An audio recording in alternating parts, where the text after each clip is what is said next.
جن دوستوں نے احباب نے ابھی تک ہمارے چینل کو سبسکرائب نہیں کیا وہ سبسکرائب کر لیں اور ساتھ بیل آئیکن کے بٹن کو دبائیں تاکہ آنے والی ویڈیو کا نوٹیفیکیشن بآسانی آپ تک پہنچ سکے۔ شکریہ۔ بخدا یاد نہیں ہم کون ہیں کیا ہیں، بخدا یاد نہیں اپنے اسلاف کی کوئی بھی ادا یاد نہیں ہیں، اگر یاد تو کافر کے ترانے اب تک ہیں، اگر یاد تو کافر کے ترانے اب تک، ہاں نہیں یاد تو کعبہ کی صدا یاد نہیں۔ آپ کے سامنے بڑے خوبصورت انداز میں نعتیہ کلام پیش فرما رہے تھے محترم جناب سکندر صاحب۔ اس کے بعد میں خطاب کے لیے دعوت دوں گا عظیم علمی نکتہ دان حضرت مولانا مفتی ریاض جمیل صاحب دامت برکاتہم العالیہ کو، تشریف لائیں، اپنے خیالات کا اظہار فرمائیں۔ حضرت مولانا مفتی ریاض جمیل صاحب، ان سے قبل ایک دفعہ اپنے جاگنے کا ثبوت دیجئے۔ نعرہ تکبیر، بلند آواز سے نعرہ تکبیر۔ آگے والوں کی آواز آئیے، پیچھے سے نہیں آئی۔ نعرہ تکبیر، شان رسالت، شان صحابہ، عظمت صحابہ، خانقاہ حضرت لاہوری، نعرہ تکبیر۔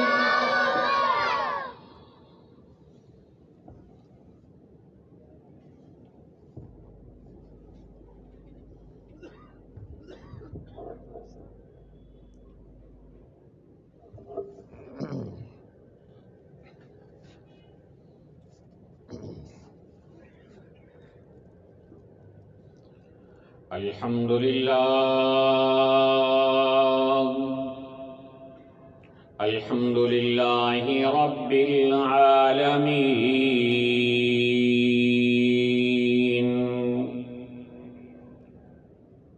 والصلاة والسلام على سید الانبیاء والمرسلین،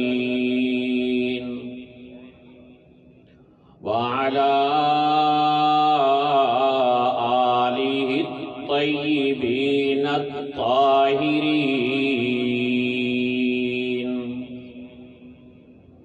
وعلى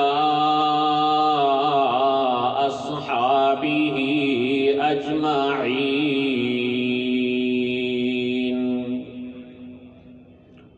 خصوصاً على الخلفاء الراشدين،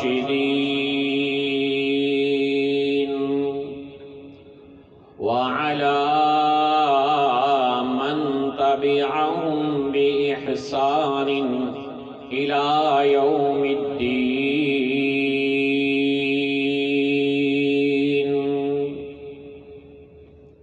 أما بعد فأعوذ بالله من الشيطان الرجيم. بسم الله الرحمن الرحيم.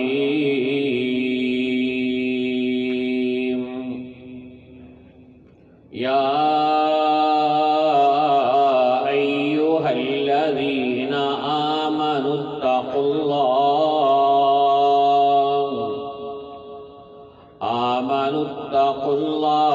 وكونوا مع الصادقين.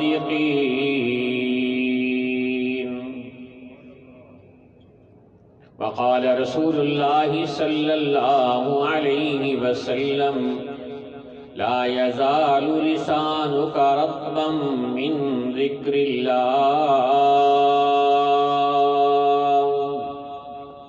صدق الله العظيم. وبلغنا رسوله النبي الأمي الأمين الكريم، ونحن على ذلك لمن الشاهدين والشاكرين، والحمد لله رب العالمين. اللهم صل على سيدنا ومولانا محمد وعلى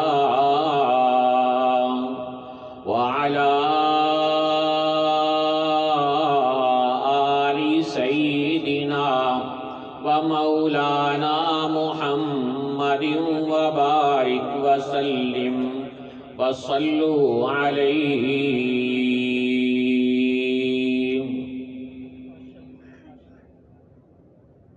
انتہائی لائق صد احترام سامعین کرام، اللہ رب ذوالجلال کا لاکھ لاکھ شکر ہے کہ اس نے ہمیں عالمی انجمن خدام الدین کے سالانہ روحانی اصلاحی اور تربیتی اجتماع میں حاضری کا موقع عطا کیا۔ ہم سب کی حاضری عربی کے شعر کا مصداق ہے، احب الصالحین ولست منہم لعل اللہ یرزقنی صلاحا، کہ میں نیک لوگوں سے محبت کرتا ہوں اور اللہ سے امید رکھتا ہوں کہ اللہ مجھے ان کے ساتھ ہی کھڑا فرمائے گا۔ تو جو دنیا میں نیکوں کے ساتھ رہیں گے، قیامت کے دن اللہ ان کا حشر بھی نیکوں کے ساتھ فرمائے گا۔ اس لیے حکم دیا کونوا مع الصادقین، سچے لوگوں کے ساتھ ہو جاؤ جو من کے سچے ہوں اور جو قلب سلیم کے مالک ہوں۔ قرآن کریم میں اللہ تعالیٰ ارشاد فرماتے ہیں قیامت کا دن وہ دن ہوگا یوم لا ينفع مال ولا بنون، جس دن انسان کا مال کام آئے گا اور نہ ہی اولاد کام آئے گی، الا من اتى اللہ بقلب سلیم، سوائے اس انسان کے جو قلب سلیم لے کر اللہ کے پاس جائے گا۔ ایک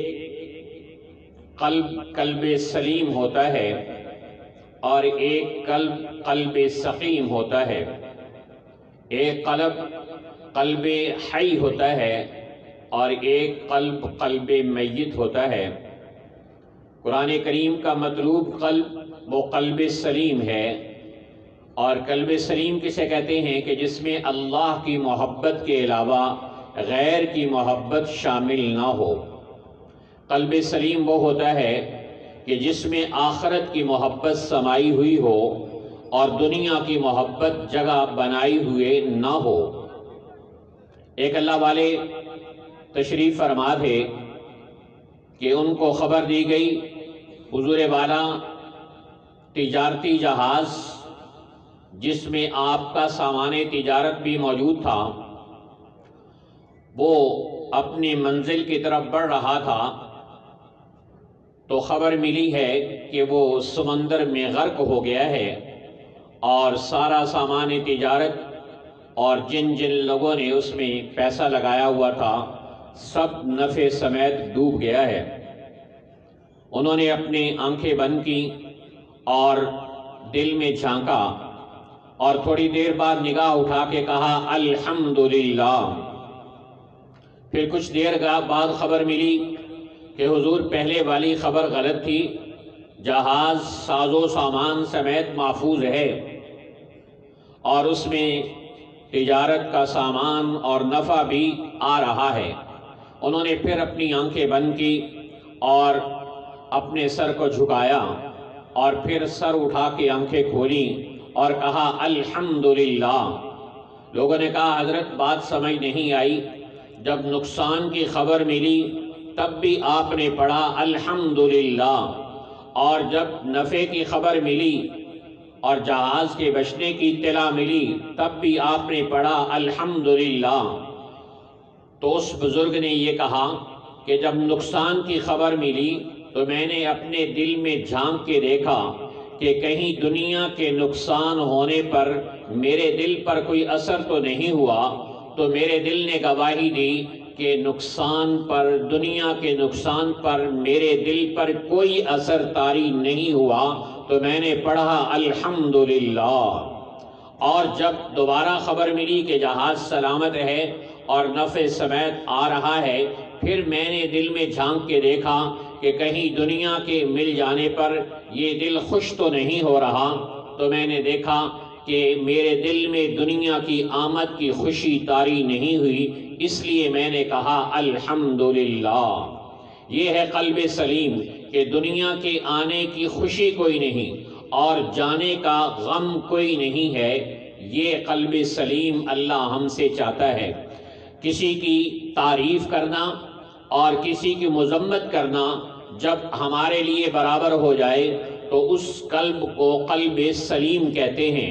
یہاں ہماری کوئی تعریف کرتا ہے تو ہم پھولے نہیں سماتے اور اپنی حقیقت جانتے بوجھتے ہوئے لوگوں کے جھوٹے تعریف کے بولوں پر ہم اپنے آپ کو کچھ سمجھنے لگ جاتے ہیں، اور اگر کوئی ہماری مذمت کرنے لگے تو ہم اس کی تکلیف بھی اپنے دل میں شدت سے محسوس کرتے ہیں۔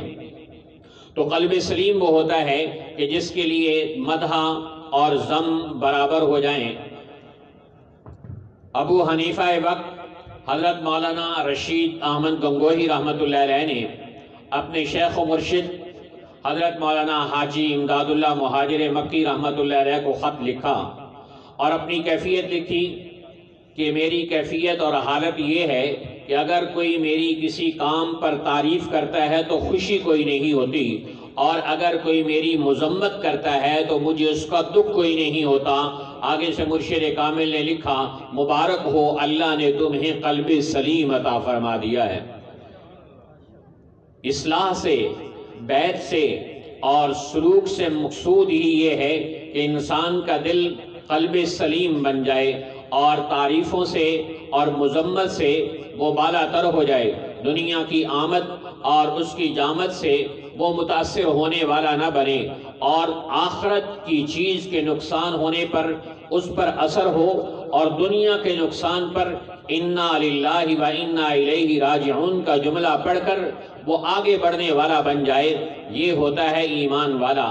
سیدنا صدیق اکبر رضی اللہ تعالیٰ عنہ کی زوجہ محترمہ نماز پڑھ رہی ہیں اور نماز کے اندر ان کا ہاتھ کہیں ہل گیا، خارج کرنے کے لیے تو انہوں نے اتنی زور سے ڈانٹ پلائی، قریب تھا کہ ان کی نماز ٹوٹ جاتی۔ کیوں؟ کہا اس دین کے اندر کوئی کمی برداشت نہیں ہو سکتی، اور اگر دنیا میں کمی ہو گئی، دنیا کا بڑے سے بڑا نقصان صحابہ کرام ہنس کر برداشت کر جاتے تھے، لیکن دین کا نقصان برداشت نہیں کرتے تھے، اس لیے کہ ان کی دلوں کے اندر یہ چیز رچ بس گئی تھی کہ اصل نقصان بھی آخرت کا ہے اور اصل نفع بھی آخرت کا نفع ہے۔ دنیا کے لوگوں کی حمد و ثنا اور تعریف کرنے سے کیا ہو جائے گا؟ ایک عورت جا رہی تھی اور لوگ اس کو مار رہے تھے اور کہہ رہے تھے زنیتی و سرقتی، زنیتی و سرقتی، اے عورت تو نے زنا کیا اور تو نے چوری کی ہے۔ اس پر لوگ آوازیں کس رہے تھے اور اس کو سنگ باری کا نشانہ بنا رہے تھے، پتھر بھی اس پر اچھال رہے تھے، تانا زنیاں بھی کر رہے تھے۔ ایک عورت نے دیکھا تو کہنے لگی اللہم لا تجعل ابنی مثلہا، اے اللہ میرے بیٹے کو اس جیسا نہ بنانا۔ اور پھر وہ عورت آگے بڑھی، اس نے دیکھا کہ ایک آدمی سفید براق گھوڑے پر سوار ہے، زرق برق لباس پہنا ہوا ہے اور بڑی ٹھاٹ باٹ کے ساتھ وہ جا رہا ہے۔ ماں کی زبان سے بے ساختہ دعا نکلی اور کہنے لگی اللہم اجعل ابنی مثلہ، اے اللہ میرے بیٹے کو اس جیسا بنا دینا۔ تو بیٹے نے آگے سے کہا اللہم لا تجعلنی مثلہ، اے اللہ مجھے اس دنیا دار جیسا نہ بنانا۔ اور جب اس بچی پر، عورت پر الزام لگایا جا رہا تھا اور اسے مارا پیٹا اور طعن و تشنیع کا نشانہ بنایا جا رہا تھا تو ماں نے دعا مانگی اے اللہ میرے بیٹے کو اس جیسا نہ بنانا۔ تو بیٹے نے کہا اے اللہ مجھے اس جیسا بنانا۔ ماں حیران ہے کہ یہ کیا ماجرا ہے۔ آواز آتی ہے یہ دنیا دار جسے تم زرق برق لباس میں اور سفید براق گھوڑے پر جاتے ہوئے دیکھ رہی ہو، یہ اللہ کے نزدیک مچھر کے پر کے برابر بھی حیثیت نہیں رکھتا۔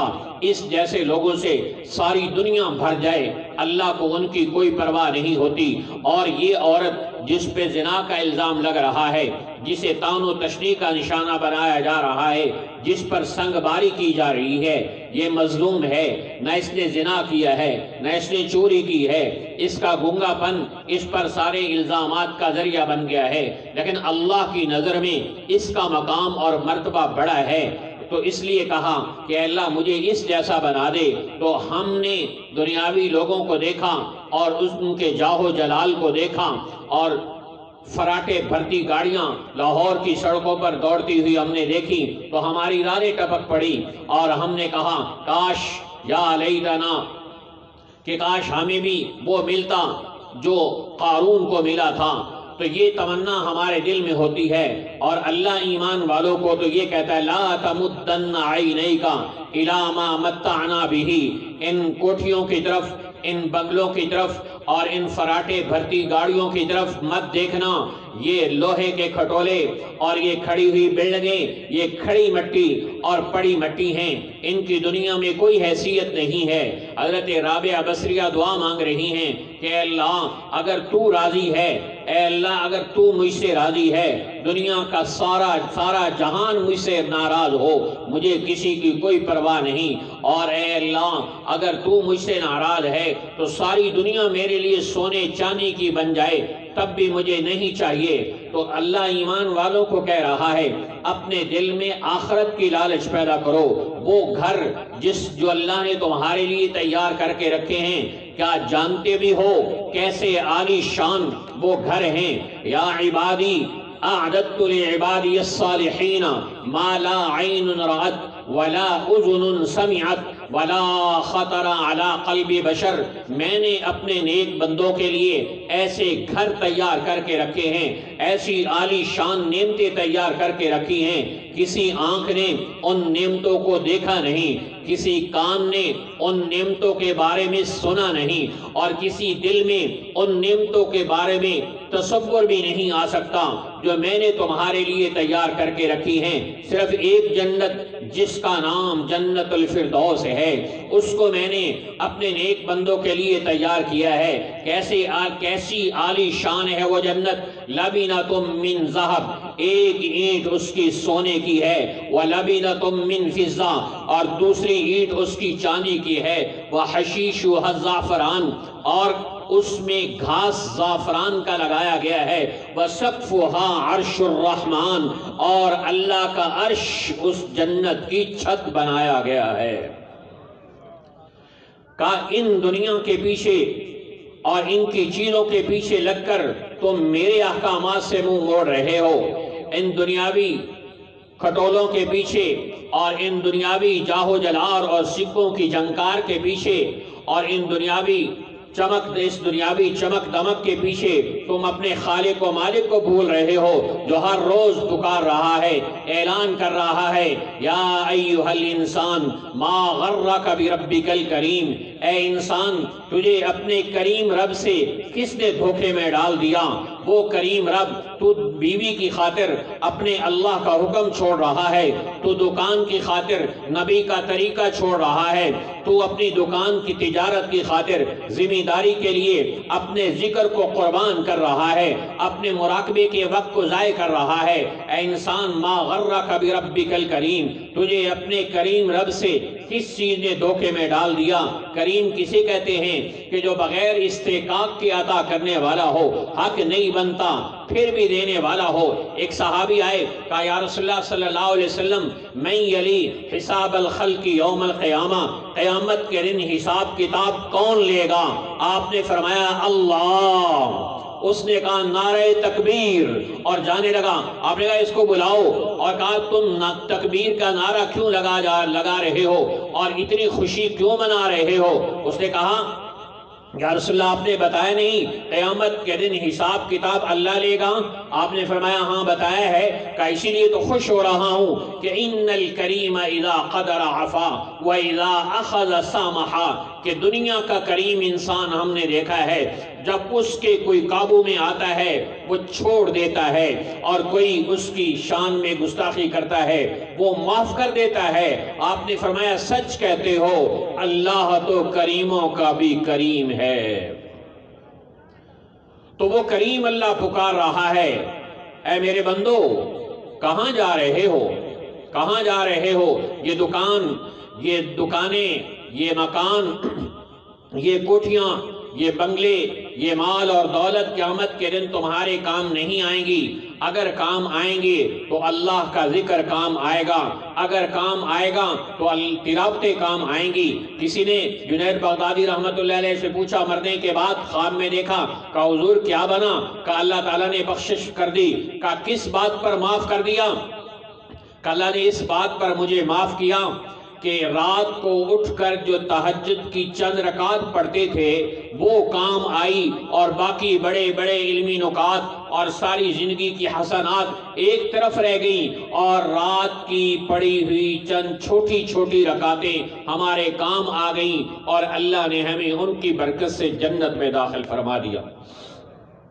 حضرت عبداللہ ابن سلام رضی اللہ تعالیٰ عنہ کہتے ہیں کہ رسول پاک علیہ السلام مدینہ طیبہ تشریف لے کے آئے، مسلمان بچیاں مدینہ طیبہ کے باہر آ گئی، اور طلع البدر علینا من ثنیات الوداع کے نغمے گا رہی ہیں، اور آپ صلی اللہ علیہ وسلم کا مسلمان استقبال کر رہے ہیں۔ میں بھی اس چھرمٹ کے اندر گیا، اور یہ دیکھنے کے لیے کہ دیکھو یہ کون ہے جو نبی آخر الزمان بن کے آیا ہے۔ میں جادو تو صحیح، میں علامتیں پہچانتا ہوں، اس کی روشنی میں دیکھتا ہوں کہ کیا یہ نبی آخر الزمان ہے۔ کہ میری نظر آپ صلی اللہ علیہ وسلم کے چہرہ اقدس پر پڑی، عرفت انہو لیس بوجہ کذاب، چہرے پر نظر پڑتے ہی میں نے اندازہ لگایا یہ چہرہ جھوٹے انسان کا نہیں ہو سکتا۔ اور اس کے بعد حضور صلی اللہ علیہ وسلم نے جو پہلا کلام مدینے کی دھرتی پہ قدم رکھتے ہی ارشاد فرمایا، وہ کہتا کہ افشوا السلام، سلام پھیلاؤ، وادعموا الطعام، اور کھانے کھلاؤ، وصلوا الارحام، اور رشتہ داروں کے ساتھ اپنے تعلقات کو بنا کر رکھو، وصلوا باللیل والناس نیام، اور اس وقت نماز پڑھنے والے بنو جب لوگ سوئے ہوئے ہوں۔ تو سلوک و طریقت یہ بتاتا ہے کہ جب سب لوگ خوابگاہ میں پہنچ جائیں تو ایمان والے کون ہوتے ہیں، اور سلوک کے راستے پہ چلنے والے کون ہوتے ہیں؟ تتجافا جنوبہم عن المضاجع یدعون ربہم خوفا وطمعا، وہ اپنے خوابگاہوں سے اٹھ جاتے ہیں، اپنے نرم اور گرم بستروں کو چھوڑ دیتے ہیں، اللہ کی بارگاہ میں سر جھکاتے ہیں۔ وَبِالْأَسْحَارِ هُمْ يَسْتَغْفِرُونَ، کبھی اللہ کے ساتھ استغفار کر رہے ہیں، کبھی اللہ کے سامنے استغفار کر رہے ہیں، اور کبھی اس کے سامنے مناجات کر رہے ہیں، اِنَّ قُرْآنَ الْفَجْرِ كَانَ مَشْهُودًا، اور کبھی اس اللہ کو اپنا فجر میں قرآن سنا رہے ہیں، وَمِنَ اللَّيْلِ فَتَهَجَّدْ بِهِ نَافِلَةً لَكَ، اور کبھی اس کی بارگاہ میں کھڑے ہو کر نفل پڑھ رہے ہیں۔ ایک بھوک سی دل میں اٹھتی ہے، ایک درد سا جگر میں ہوتا ہے، ہم راتوں کو اٹھ اٹھ کر روتے ہیں جب سارا عالم سوتا ہے۔ محبوب حقیقی سے ملاقات ہو اور انسان رات کو اٹھ نہ سکے، یہ کیسے ہو سکتا ہے؟ اللہ کی محبت کا دعویٰ ہو اور انسان کو تہجد کی 2 رکعت بھی نصیب نہ ہو سکے۔ ایک آدمی اپنے محبوب مجازی کے ساتھ، دنیاوی محبوب کے ساتھ کھڑا ہوا، 2 ٹانگوں پہ کھڑا ہوا، اور ساری رات اس کے ساتھ باتیں کرتا رہا، اور اتنے میں سفیدہ سحر نمودار ہوا۔ اس نے کہا ہو ابھی سے اتنی جلدی فجر کا وقت ہو گیا اور سورج نکلنے کا ٹائم ہو گیا۔ پھر اس نے کہا کہ یا رب شب وصال کو اتنا دراز کر تا حشر مسجدوں میں اذان سحر نہ ہو، اے اللہ میں اپنے محبوب مجازی کے ساتھ جب کھڑا ہوں اس کو اتنا لمبا کر دے کہ حشر تک مسجدوں میں اذان فجر نہ ہو۔ تو جب محبوب مجازی کے ساتھ باتوں میں محو ہونے والا اتنا کھو جاتا ہے تو اللہ کی محبت کا دعویٰ کرنے والا کیسے لمبی تان کے اپنی بستر پہ سو جاتا ہے؟ وہ بھی اٹھتا ہے کہا ہاں مجھے اللہ کے سامنے اپنے سر کو جھکانا ہے.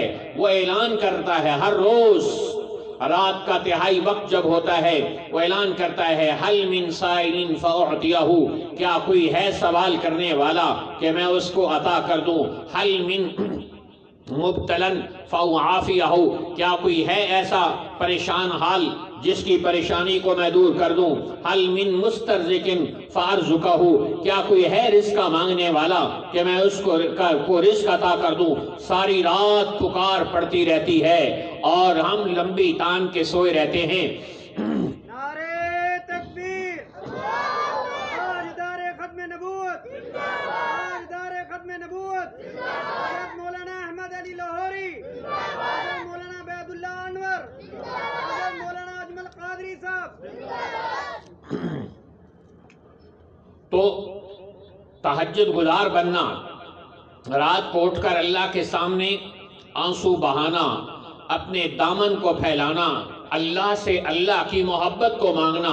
حضرت رابعہ بصریہ رحمت اللہ علیہا فرماتی ہیں کہ اللہ سے مال مانگنے والے بہت ہیں، اللہ سے جمال مانگنے والے بہت ہیں، اللہ سے کمال مانگنے والے بہت ہیں، اللہ سے مال و دولت مانگنے والے بہت ہیں، اللہ سے شہرت مانگنے والے، سلطنت مانگنے والے بہت ہیں. اللہ سے اللہ کو مانگنے والا کوئی نہیں ہے. کوئی ہے تو یہ بھی مانگے جو ہماری دنیاوی ضروریات ہیں، لیکن اللہ سے اللہ کو بھی تو مانگے، اللہ کی محبت کو بھی تو مانگے، اللہ والوں کی محبت کو بھی تو مانگے. حدیث میں کہتا ہے اللہم انی اسألک حبک وحب من یحبک وحب عمل یقربنی الی حبک. اے اللہ مجھے اپنی محبت نصیب فرما، اور اے اللہ مجھے ان لوگوں کی محبت نصیب فرما جو آپ سے محبت کرتے ہیں، اور اللہ مجھے ان اعمال کی محبت نصیب فرما جو آپ کا مجھے قرب عطا کرنے والے ہوں. تو اللہ سے اللہ کو مانگنا اور بیداری کے ساتھ مانگنا. حضرت حسن بصری رحمت اللہ علیہ سے کسی نے پوچھا کہ حضرت ہم دین کی بات سنتے ہیں لیکن ہمارے اوپر اثر کوئی نہیں ہوتا. صحابہ کرام، اب آپ 2 دن سے ماشاءاللہ علماء کرام مشایخ عظام کے بیانات سن رہے ہیں، کیا اثر ہو رہا ہے ہمارے دلوں پر؟ اس کو دیکھیے صحابہ کرام پر کیا کیفیت طاری ہوتی تھی. آپ صلی اللہ علیہ وسلم نے ایک مرتبہ جہنم کا نقشہ کھینچا. ایسی جہنم ہوگی، اس میں ایسے سانپ ہوں گے، ایسے بڑے بڑے اژدہا ہوں گے، اور ایسا بڑا عذاب ہوگا، ایسا گرم کھولتا ہوا پانی ہوگا، اور ایسے پیپ بہ رہی ہوگی. اتنی لمبی لمبی کئی 100 کلومیٹر تک لوگوں کی غیبت کرنے والے لوگوں کی زبانیں ہوں گی، جو جہنمی لوگ اپنے پاؤں کے نیچے رونتے چلے جائیں گے. تو یہ آپ صلی اللہ علیہ وسلم نے جہنم کا نقشہ کھینچا. حدیث کے الفاظ ہیں فَشَّهِكَ شَهْكَةً فَخَرَجَتْ نَفْسُهُ، اس نے ایک چیخ ماری اور اس کی جان نکل گئی. آپ نے ارشاد فرمایا اخرج نفس صاحبكم الشوق الى الجنہ، جہنم کے خوف نے تمہارے ساتھی کی جان لے لی. اور پھر آپ نے جنت کا نقشہ کھینچا کہ جنت میں کیا بہار ہوگی، کیسی اللہ حوریں عطا کرے گا، کیسی سلسبیل کی اور دودھ اور شہد کی اللہ نہریں جاری فرمائے گا، کیسے اللہ جنت میں بازار حسن سجائے گا، کیسے جنت میں اللہ اپنا دیدار نصیب فرمائے گا، کیسے اللہ جنت والوں کو جنت میں اپنی رضا کا پروانہ عطا فرمائے گا. حدیث میں آتا ہے جب جنت والے جنت میں چلے جائیں گے، اللہ ان سے پوچھیں گے اے لوگوں جنت والو مانگو اب کیا مانگتے ہو. وہ کہیں گے اللہ الم تدخلنا الجنہ، آپ نے ہمیں جنت میں تو داخل کر دیا، وَتُنَجِّنَا مِنَ النَّارِ، اور جہنم سے تو بچا لیا ہے، اب مانگے تو کیا مانگے. اللہ فرمائیں گے ابھی ایک چیز باقی ہے. علم تبیض وجوہنا، اے اللہ آپ نے ہمارے چہرے خوبصورت کر دیے، ہمیں جنت دے دی، جہنم سے بچا لیا، اب کیا مانگے؟ کہ ایک چیز ہے، اگر تمہیں نہیں معلوم تو جاؤ علماء کرام سے پوچھو. اللہ خود بھی تو بتا سکتا ہے لیکن علماء کرام کے پاس بھیجے گا کہ جب جنت میں بھی تم علماء کے محتاج ہو تو دنیا میں بھی حکم دیے گا فَاسْأَلُوا أَهْلَ الذِّكْرِ إِن كُنتُمْ لَا تَعْلَمُونَ، اگر نہیں جانتے علماء کے پاس جانے والے بنو، اہل ذکر کے پاس جانے والے بنو، ان سے پوچھنے والے بنو. لوگ علماء کے پاس جائیں گے، کہا حضور بتائیے سب کچھ تو مل گیا، اب اللہ سے کیا مانگے؟ علماء کرام بتائیں گے اللہ سے اللہ کی رضا مانگ لو، تو جنت والے کہیں گے تاجدار ختم نبوت مرکز اہل حق شیرہ والا عالمی انجمن خدام الدین، اللہ تعالیٰ سے جنت والے عرض کریں گے اے اللہ اپنی رضا کا پروانہ عطا فرما دے، تو اللہ تعالیٰ اعلان فرمائیں گے الیوم احل علیکم رضوانی فلا اسخط علیکم ابدا، اے جنت والو آج میں تمہیں اپنی رضا کا پروانہ عطا کر رہا ہوں، آج کے بعد میں تم سے کبھی ناراض نہیں ہوں گا۔ تو وہ اپنی رضا کا پروانہ جو اللہ جنت میں سب سے آخری نعمت کے طور پہ جنت والوں کو عطا کرے گا، وہ اپنی رضا کا پروانہ اللہ نے صحابہ کرام کو دنیا ہی میں عطا کر دیا۔ صحابہ سے اللہ راضی، اس کا رسول راضی، سارے مسلمان راضی، اور اگر کچھ بد نصیب نہیں راضی تو وہ جائیں اور ان کا نصیب جانے، اللہ تعالیٰ ان کو ہدایت کاملہ عطا فرمائے۔ تو یہ فرمایا کہ اللہ تعالیٰ جنت میں یہ اپنی رضا کا پروانہ سب سے آخر میں عطا فرمائے گا۔ تو حضور صلی اللہ علیہ وسلم نے جنت کی تصویر کھینچی، اس کا نقشہ صحابہ کو سنایا، تو ایک صحابی فوراً ہی وہاں کھڑے تھے اور ان کے گرے، ایک چیخ ماری اور ان کی جان نکل گئی۔ آپ نے فرمایا اخرج نفس صاحبکم الشوق الی الجنہ، جنت کے شوق نے تمہارے ساتھی کی جان لے لی ہے۔ تو یوں صحابہ کرام جنت اور دوزخ کی باتیں سن کر اثر لیتے تھے۔ ہم تو جنت دوزخ پروف ہو گئے، جنت کی جتنی مرضی باتیں کر لو کوئی شوق پیدا نہیں ہوتا، اور جہنم کی جتنی مرضی وعیدیں سنا لو کوئی خوف پیدا نہیں ہوتا، ہمارے دل پتھر ہو گئے۔ اللہ اکبر کا اس کو ہی تو حسن بصری سے کسی نے پوچھا کہ کیا بات ہے کہ ہمارے دل علماء کے وعظ و نصیحت کو سن کر اثر نہیں لیتے؟ کہا اس لیے کہ تم سو گئے ہو۔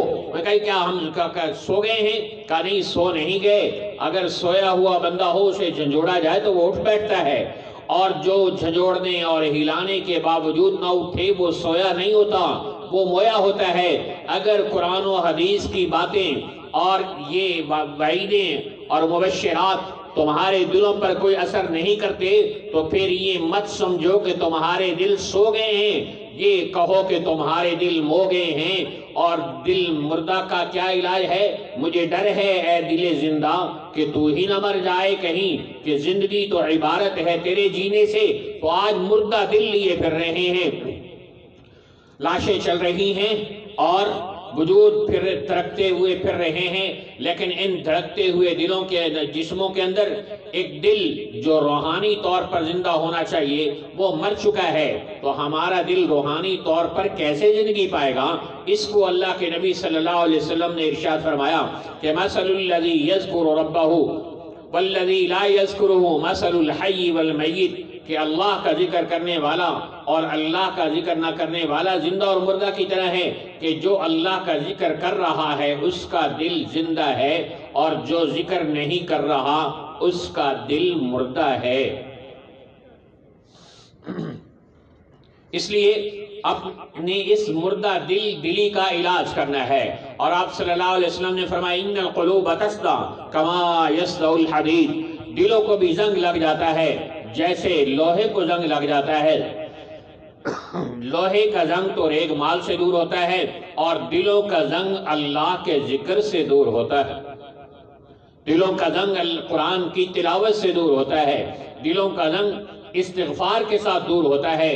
آپ صلی اللہ علیہ وسلم کا فرمان ہے الا ادلکم علی دائکم بدوائکم، اے لوگو کیا میں تمہیں تمہاری بیماریاں اور ان کا علاج نہ بتاؤں؟ کہا جی بالکل بتائیں۔ کہ داؤکم الاستغفار دواؤکم الذنوب، تمہاری بیماریاں تمہارے گناہ ہیں، ودواؤکم الاستغفار، اور ان بیماریوں کا علاج استغفار کرنا ہے۔ ایک صحابہ رسول پاک صلی اللہ علیہ وسلم کے پاس سر پہ ہاتھ رکھ کے رو رہے ہیں۔ ہم تو بڑے سے بڑا گناہ کر لینا تو ہمارے اوپر اثر نہیں ہوتا، حالانکہ حدیث میں آتا ہے کہ مومن گناہ کو ایسے سمجھتا ہے ذرا اپنے گریبان میں جھانک کے دیکھیں، کیا یہ گناہ کے ہوتے وقت یہ کیفیت میری اور آپ کی بھی بنتی ہے کہ مومن گناہ کے وقت ایسے اپنے آپ کو سمجھتا ہے جیسے پہاڑ اس کے سر پر ابھی گرا چاہتا ہے، اگر اس نے گناہ نہ چھوڑا تو پہاڑ اس کے اوپر گر جائے گا اور وہ نیچے دب کے مر جائے گا۔ اور منافق گناہ کو ایسے سمجھتا ہے، آسان سمجھتا ہے، جیسے ایک مکھی سر پہ بیٹھے ناک پہ بیٹھی تھی اور اس نے آسانی کے ساتھ اس کو اڑا دیا۔ تو اگر گناہ آسانی کے ساتھ ہم کرنے والے بن چکے ہیں تو اس کا مطلب ہے کہ ہمارے اندر نفاق کی بیماری پروان چڑھ چکی، اور اگر گناہ کرنا ہمارے لیے مشکل ہوتا چلا جا رہا ہے اور مشکل ہو چکا ہے تو مبارک ہو کہ ہم ایمان کی سطح پر آ رہے ہیں۔ حدیث میں آتا ہے اذا ساعت کا سیئتو کا، اور جب تمہاری نیکی خوش کرے اور تمہیں گناہ سرزد ہونے پر پریشانی لاحق ہو، فَأَنْتَ مُؤْمِنٌ، تو اللہ کے نبی کی گارنٹی ہے اور خبر ہے کہ تم پھر پکے مومن ہو۔ اب ہم اپنے گریبانے میں جھانک کے دیکھیں، کیا گناہ کر کے ہم خوش ہوتے ہیں یا نیکی کر کے خوش ہوتے ہیں؟ حقیقت تو یہ ہے کہ آج گناہ کر کے ہم خوش ہوتے ہیں، نیکی کر کے پریشان ہوتے ہیں۔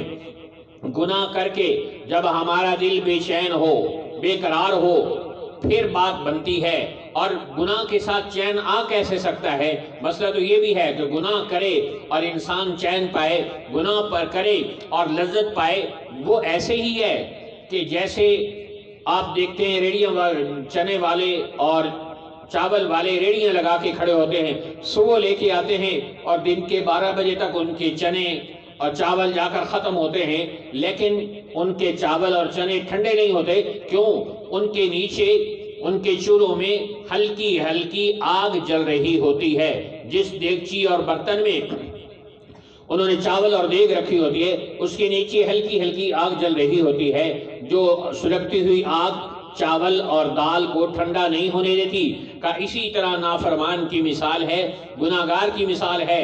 این اس وقت میں جب وہ گناہ کر رہا ہے اور وہ سمجھ رہا ہے کہ میں انجوائے کر رہا ہوں، حقیقت میں اس وقت بھی اس کے دل کے اندر ایک بے چینی کی آگ لگی ہوتی ہے کہ کہیں میرا راز کھل نہ جائے، کہیں میرا راز کھل نہ جائے، کہیں کوئی دیکھ نہ لے، کہیں اللہ کی سخت پکڑ نہ آ جائے۔ تو اس وقت بھی بے چینی اور بے قراری انسان کے پاس موجود ہوتی ہے، اور کرنے کے بعد تو اور زیادہ بے چینی اور بے قراری آ جاتی ہے۔ اس لیے نیکی کرنے پر چین اور سکون ملتا اور گناہ کرنے پر بے چینی کا آ جانا، یہ وہ ہے کہ جس کو قرآن پاک میں نے بتایا گیا کہ اگر تم وَذَرُوا ظَاهِرَ الْإِثْمِ وَبَاطِنَهُ، چھوٹے اور بڑے گناہ چھوڑ دینے والے بنو، اگر نہ چھوڑے تو تمہیں اس کا عذاب چکھنا پڑے گا۔ عدل و انصاف حشر پر ہی موقوف نہیں، زندگی خود بھی گناہوں کی سزا دیتی ہے۔ اللہ تعالی ہم سب کو اللہ والوں سے محبت کرنے کی اور ان کے دامن کے ساتھ وابستہ رہنے کی توفیق عطا فرمائے۔ وآخر دعوانا ان الحمدللہ رب العالمین۔ جن دوستوں نے احباب نے ابھی تک ہمارے چینل کو سبسکرائب نہیں کیا وہ سبسکرائب کر لیں اور ساتھ بیل آئیکن کے بٹن کو دبائیں تاکہ آنے والی ویڈیو کا نوٹیفیکیشن بآسانی آپ تک پہنچ سکے۔ شکریہ۔